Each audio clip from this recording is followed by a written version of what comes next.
Okay, welcome back. Today's episode I'm going to be taking a look at an NES cartridge.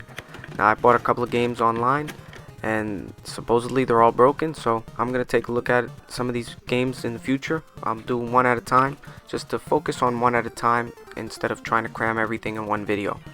Now so far I'm just getting a yellow image and eventually a garbled up image. Now that's not right, so let's take this apart, see what's going on. So when I turn this game over, I noticed that one screw is missing, so somebody's already opened this game up. They also replaced the proprietary cartridge screws with the NES front loader door lid screws. These are the screws that hold the tensioner down for the door lid on the NES front loader.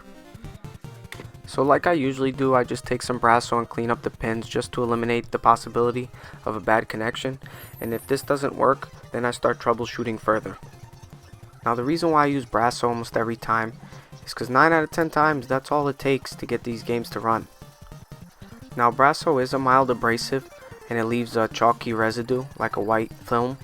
So you always want to make sure you clean that up before you insert your game into the console, because then you're going to be transferring that Brasso residue onto your pin connector.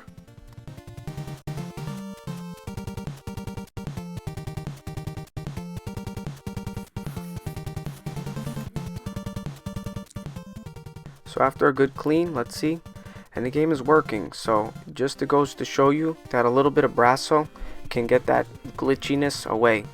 But that's not the end of this video. So let me try to start this game and it hangs. Now I tried all three of those options and it hangs just like this video.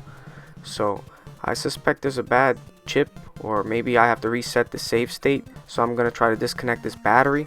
Now once again, this is how I fixed this cartridge. So I did take off the battery, hoping that it might need a new battery or might need this battery taken out.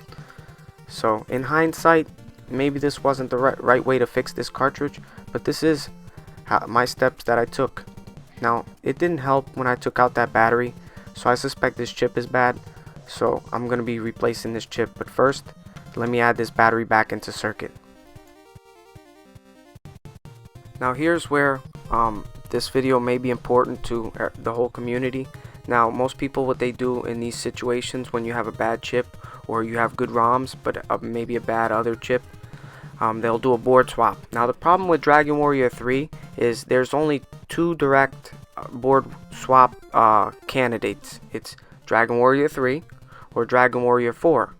So obviously those games are very expensive. It doesn't make any sense to destroy a Dragon Warrior 3 or a 4 to repair another Dragon Warrior 3. So I started thinking and I thought, perhaps what's the reason people do a board swap if both chips are good? Okay, maybe the boards are too corroded. That's a plausible reason to do a board swap if there's too many broken traces. But what if the reason why the game isn't running is because another chip is bad? Now the CIC is readily available and my CIC chip is disabled on my console, so that wouldn't matter. And the other chip, I'm not quite sure what that's about. So the only other chip that I can think of is this work RAM chip. So I started looking up on the console cart database which consoles use the same work RAM chip, and I found one. Ironically, it was from a Dragon Warrior 1, so that game is quite expensive as well, but not as expensive or as desirable as Dragon Warrior 3. So I took that chip out of the Dragon Warrior 1 and I added it to this, and let's see if I can get this game to work.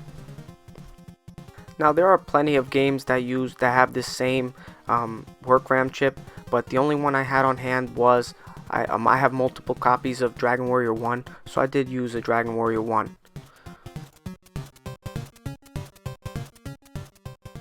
So the game still fires up, so far so good. Okay, so this is new. It's asking me to begin a quest, start a log, and I'm going to insert anything, doesn't matter. And it seems like this game is working. So these work RAM chips do go bad, and that's probably one of the reasons why people do board swaps, because these RAM chips go bad. So now, spoilers, I did find that these work RAM chips are actually still available off Chinese distributors. So here's the old board and the old chip. I'm not going to put this chip into circuit, but that would go there if it was working. So I actually did source some chips so I can actually get the Dragon Warrior 1 back running again. So I didn't actually have to, once those come in, I'll probably do a follow-up video and show you putting these chips back into the Dragon Warrior 1.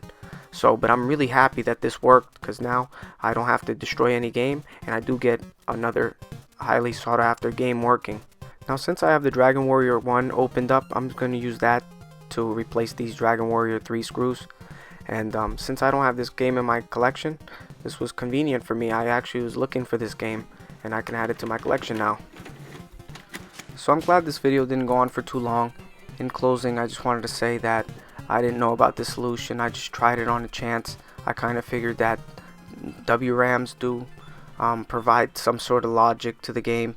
So I swapped it out. It turns out it works, and hopefully we don't have to do board swaps anymore. We don't have to cannibalize good cartridges to save broken ones. So when those RAM chips come in, I will be swapping those out and hopefully do a follow-up video. Like always, I appreciate everybody for liking, commenting, and subscribing, and thank you for watching.